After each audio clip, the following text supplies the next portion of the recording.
lazima iendelee. Tuko site, it's raining, the weather is so bad, but we're still here because they are doing some shutter work. I have to show you. If you're new here and you haven't watched my previous videos to know what's going on, kindly go back and watch. Click on the subscribe button, subscribe, like, comment and share. Thank you so much guys. Let me show you what's going on the site today. Doing the formwork for the shutter. They should be doing the shutter, the first shutter by tomorrow, probably or Friday. So it's raining, but work must go on. So you can see even the. Let me take you closer. So there is work going on, guys. I can't go inside because it's too packed with workers.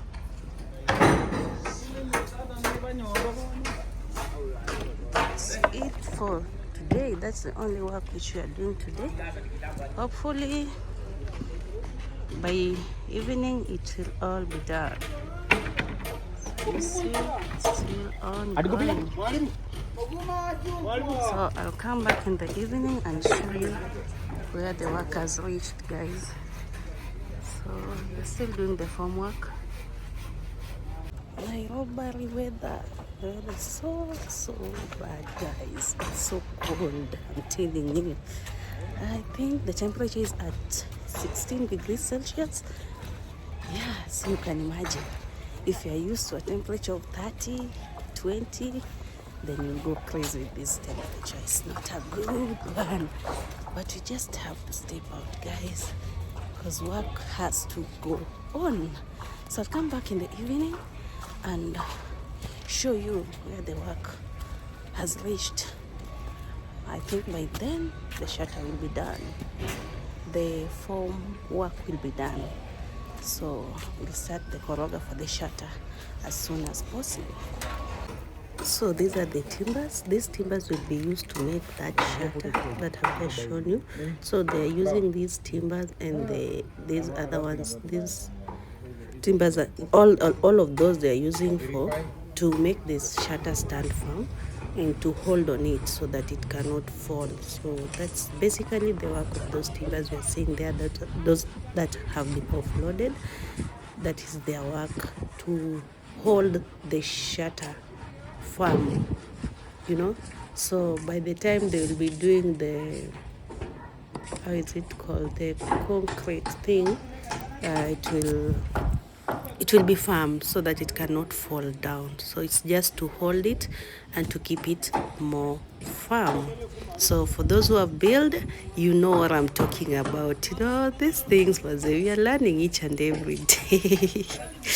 So people are busy over there. I wanted this guy to move the sand at least far from the road kidogo, because it's almost closing the road, and that is a public road where people are passing through. So I wanted the sand to be more close, away from the road, close to the wall kabisa, so that the road can be spacious enough for those who are driving to pass through. I don't want it to bring a lot of commotions with the neighbors, because they will start complaining that, oh, you're building here, you block the roads, we can't even pass through. You know, a lot is involved, guys, so it's not an easy thing. So yeah, so this is the upper thing.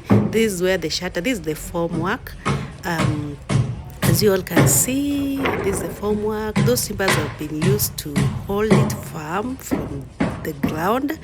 So this is the above view of that formwork. So the work is still proceeding. I thought it will end soon, but no, I didn't know this place has a lot of work, because even here they'll have to use the D-ions. The D-ions I have shown you before, they have to use them here, so that the shutter thing should be so firm for the koroga ballast to go through so well, you know. So this is all the work they are doing. They're using the timber, they're using the how is this other one called? Is it, I can't even remember. That's that big, it's not big timber. Is it a plywood? I've forgotten the name, guys. If you know the name, you can leave it in the comment section below so that all of us can learn, and next time I won't forget. So yeah, that's the overview, guys. And this job, personally, I thought it was an easy thing, that maybe it can end in a day, but I was so wrong. This job cannot end in a day. It's so involving, you know. It's so hard. And then the workers, they were not so many, because it was a contract job. You know, with the contract job, the person who was given the contract is the one who comes with his meaning, with his workers, you know. So here we don't employ anybody. We don't just pick employees the way we normally pick in the morning at the first people to come, you know. So here the person given the contract is the one who comes with his people. So it's a contract job. We don't have so many employees on site, but work has to go on. We are just here to monitor what's going on. Yes, guys. So so far so good, but where I never knew building is so hard. Like it's so involving, guys. It's so involving.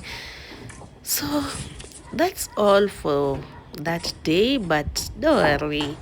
um I'll be showing you step by step what they're doing up there, because you have to see in details what's going on. Even the day we're doing koroga, I'll take you through, and you guys will see the koroga and see how the koroga is being done. So basically, for the day, I think they'll just fix the nini, those and again, what I'm forgetting, this is the time we also have the technicians, the electricians, and the plumbers, because they have to fix their pipes, you know. So each and every step we must have them from the start to the finish of the house, guys. Your technician, your electricians, and your plumbers must be ready. So all those are contract people. They just come with their people, do their jobs, and that's it. So I'll show you hapo mbele how the piping is being done with those people, how they fix their pipes and so on and so forth. Mazee, everybody just know their work.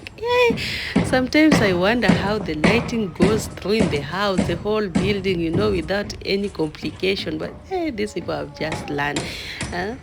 Everybody is just good at their job, you know. If you're not good at plumbing, you can't do it. Maybe you'll fail at some point, because even plumbing work needs calculations, needs people who understand it better, who knows, if I do this, I do this. Because if you just hire any plumber, like for example, when we are starting this project, we had a lot of plumbers coming in and bringing their quotations, but because we've never worked with them, we don't know their job, we couldn't take them. You know, with plumbing, you can't just batisha, just picking anybody for trial work. He can do something you will tend to regret, because you know, if the plumbing work is not done so well, maze, it will involve destroying the house. Like maybe the fixing wasn't okay, it will be so costly. So you can't just go with anybody you've never worked with. So for plumbing, we were just taking the quotations, comparing, but in reality we just had to go with someone who we have worked with and we've seen his work, and we were very okay with his work, you know. So what I can advise those who are building is, if you are doing something like plumbing, if you are building a house, kindly do your due diligence, do your research, and get a good plumber and a good electrician. Those things are very technical for the house. Don't just pick anybody who is coming to do practice with your house. Someone who hasn't been on the field and has got experience with different kind of houses and buildings. Don't just pick anybody. Just try take your time, do your research, and pick somebody who has done a lot of jobs and the work they've done is okay. You know, don't just go and pick anybody, because you will regret later. And there's nothing bad like you building, spending a lot of money in building. After you've done, you then go ahead and start destroying the house because you have to do some fixing, you know. So you be very, very careful with whoever you're going to employ. That's a very critical place in building, and I've noticed it, and that is what I can advise those who are want to get into construction work. So be very careful. Plumber and electrician, be very careful when you're choosing those people. Choose somebody who has got experience, you know. It will help you. I believe I've helped someone. So those are the D-ions I was talking about. As you guys can see, they're already fixed on the roof. So far they're still continuing with the job. So once they're done, that is where we'll do the concrete thing. The koroga, we normally call it the koroga. That thing, that putting the, is it a mix of ballast, cement, sand, and then using something kind of a vibrator to make it go through all the corners of the house, you know. So those are the things I was telling you about, and that's when you're seeing over there, so that's the stairs already, they're upcoming, you know. So guys, so far so good, the work is going on well. But as I told you earlier, I thought this is a one-day thing, but I was so wrong. This thing takes time, and how we organize our things and how we thought it will be like, oh, in a week we'll be doing the koroga. No, it didn't work like that, because the shutter work, the form work, and plus shutter and fixing of all those things, it takes time, because no one wants the house to be built with a rush. Then at the end of the day, you come complaining that, oh, it wasn't this, it wasn't that, the house starts sinking, you know. So you just take your time, give them their time to let them fix and do a proper job. So you can see the piping is still going up, so that is the work of the plumbers. They're still on site. You can see all those black pipes. The electricians are also on site. So works continue. My YouTube family, we've come to the end of today's vlog. I hope you guys have enjoyed everything and all the things I've showcased about the building. And always keep it locked with me. If you haven't subscribed, Maze, you're gonna miss a lot. Click on the subscribe button, subscribe, and keep it here. If you're my returning subscribers, say Maze guys, thank you guys for always coming back and watching my vlogs. So guys, keep it locked for more. I'll take you through tomorrow's koroga thing, so don't go away. This is home, yeah. So thank you guys for today, and bye bye.